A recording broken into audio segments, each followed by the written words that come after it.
เขาสิอวดรวยอวดมีกระสร้างเขาสิทธิ์ของเขาเงินของเขาท้องของเขาบ้านของเขารถของเขามือใดเที่ยวอิจฉานั่นคือทุกข์ของเฮาบ่แม่นทุกข์ของเขาสุดท้ายแล้วรวยล้นฟ้าปานใดก็แล่นหาความสุขคือกันสุคน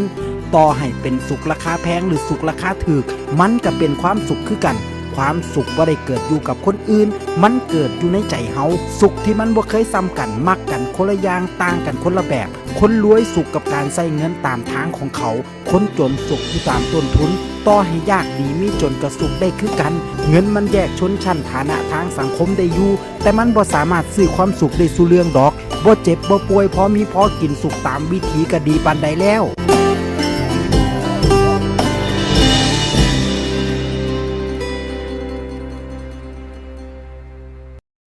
พอเฮาใหญ่ขึ้นจังหู้ดีว่าเวลาสำคัญกว่าเงินทองถ้าบ่ขี้ข้านมันก็พอหาได้แต่เวลามีเงินหลายปานใดก็ซื้อให้มันกลับมาใหม่บ่ได้บ่มีอีหยังสำคัญสำครอบครัวตอนล้มเหลวตอนผิดหวังตอนเจ็บป่วยก็มีแต่ครอบครัวที่อยู่นำบ่อินกับความสำเร็จใหญ่